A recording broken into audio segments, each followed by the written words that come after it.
Hey y'all, welcome back to the garage, welcome back to the channel. I'm not gonna waste any time whatsoever. Let's see what we got cooking over here.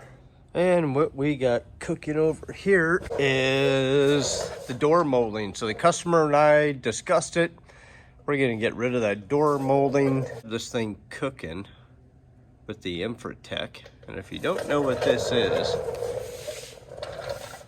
it's an infrared heat lamp, and it is cooking this door molding.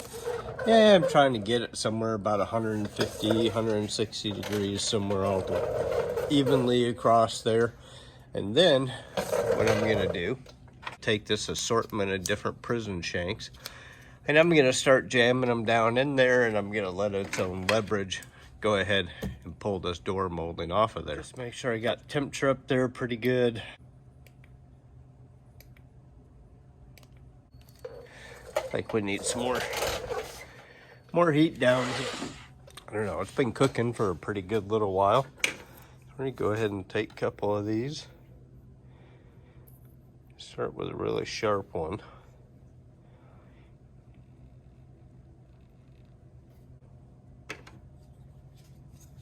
Didn't go as easy as I wanted it to. Let's try that one. Don't want to push too hard. You don't want to go cracking the door panel.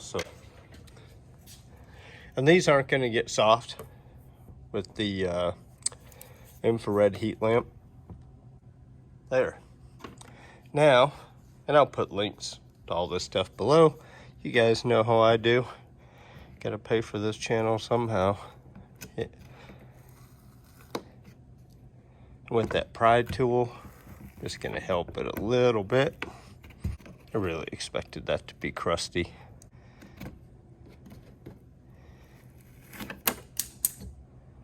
Now we're getting somewhere. All right, and then we're just gonna continue that all the way down until we pull that trim right on off of there, and the door panel's not gonna be damaged.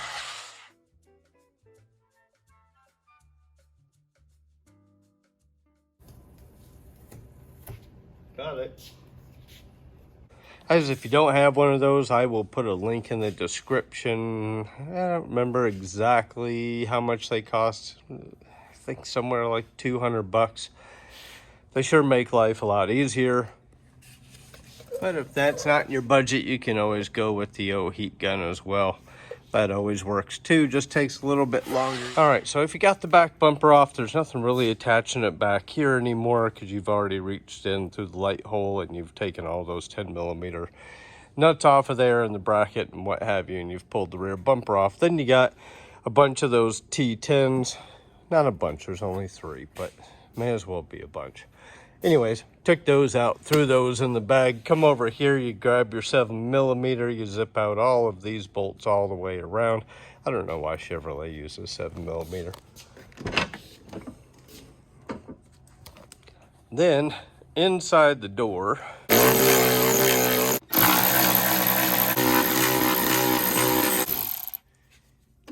and another one there. 1, 2, 3. Throw those up here in the bag.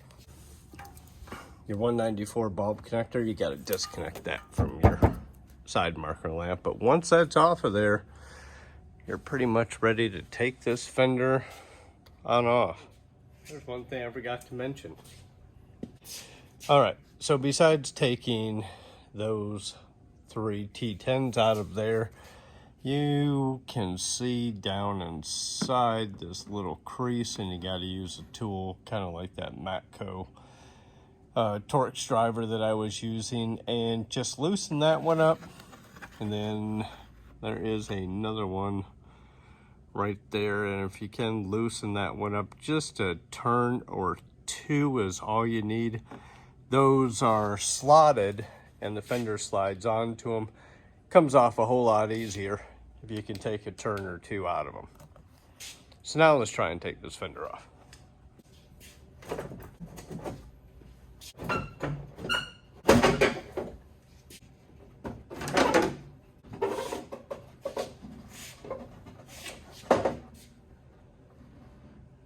Just like that, it's off.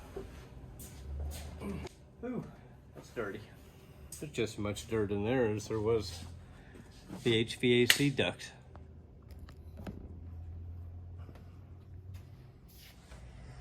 Anyhow, now that we got that off of there and we got the fender off of there, and you guys know how to take fender off now as well as you know how to take door trim off, I'm gonna call this video a wrap and get back to work on removing the rest of this glue, and then I'm gonna take the mirror off, and then I'm gonna take that door handle off. A bunch of washing and cleaning to do back here, and the back side of every single panel has to get washed. So I'm gonna sign off, get back to work. Be sure to hit that like button, hit that subscribe button.